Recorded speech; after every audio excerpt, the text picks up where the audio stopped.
আমরা এবারে আজকে নিয়ে আসলাম লাল শাক দিয়ে চিংড়ি মাছ দিয়ে কলা পাতায়। তো দেখুন আমরা কীরকম করে করছি। প্রথমে আমি রসুন বাটা নিচ্ছি, এর সঙ্গে তারপরে নিচ্ছি হলুদ গুঁড়ো, একটু শিমলা মির্চি, দুটো কাঁচা লঙ্কা, তারপর আমি এর সঙ্গে স্বাদ মতো লবণ দিচ্ছি। এবার আমি 2 চামচ সর্ষের তেল দিচ্ছি, 2 টেবিল স্পুন সর্ষের তেল। এবার হাফ মুঠি লাল শাক আমি এর মধ্যে মিক্সড করব, দিয়ে মাখিয়ে নিয়ে আমি কলা পাতার উপরে সাজিয়ে দিয়ে একে ভাজবো।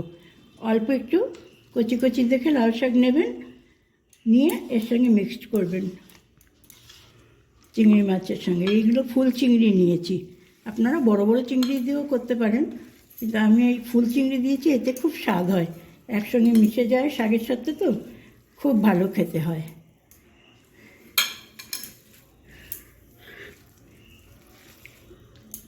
এবারে আমি চলে যাচ্ছি গ্যাসের কাছে। এবার আমি গ্যাসটা জ্বালিয়ে নিচ্ছি, দিয়ে আমি কলা পাতাটা একটু সেঁকে নিচ্ছি।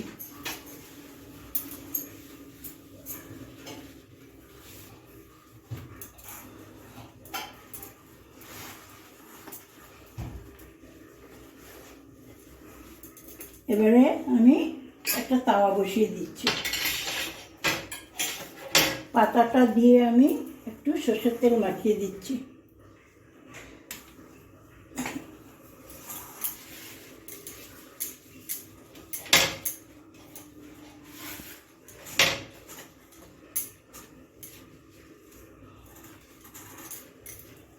এবার আমি আমার লাল শাক আর চিংড়ির ফুল চিংড়ি পাতা মাখাটা বসিয়ে দিচ্ছি।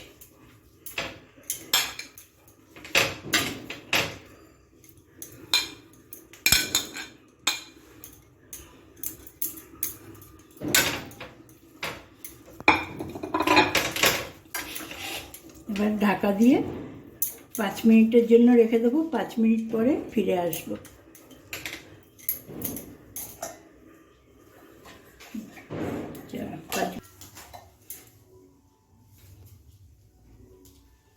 ফিরে এলাম 5 মিনিট পরে। এবার আমার এই পাতাটা পুরো হয়ে গেছে, আমি গ্যাসটা অফ করে এটাকে বার করে নেব।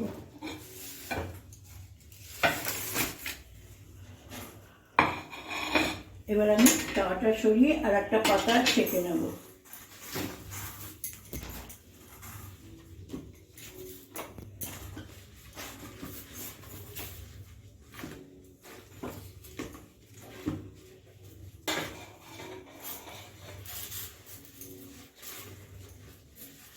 এবারে এই পাতাটা এর উপরে দিয়ে দেবো।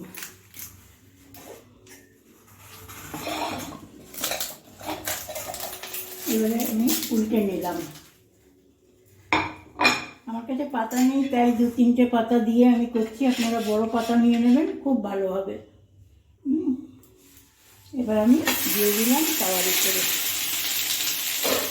দিয়ে আবার ঢাকা দিয়ে রাখলাম। ফিরে আসছি 2 মিনিট পরে। ফিরে আসলাম 5 মিনিট পরে।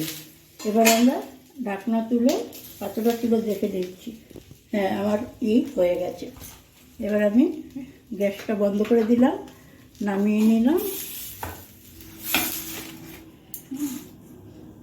এবার টেবিলে নিয়ে যাব পরিবেশন করার জন্য। ফিরে আসলাম আপনাদের দেখাবার জন্য টেবিলে। দেখুন কীরকম হয়েছে আমার লাল শাক ফুল চিংড়ি পাতুরি। দেখুন একদম নরম হয়ে এপিট ওপিট সুন্দর হয়ে গেছে। এরকম করে আপনারা বানিয়ে খেয়ে দেখবেন, কত ভালো লাগে, খুব স্বাদ লাগবে। ভাত খেয়ে নিতে পারবেন পুরো এক থালা। তো আমার এইটা যদি ভালো লাগে, আমার এই শাকের পাতুরিটা, তাহলে আপনারা আমাকে লাইক করবেন, শেয়ার করবেন, সাবস্ক্রাইব করে দেবেন। নমস্কার।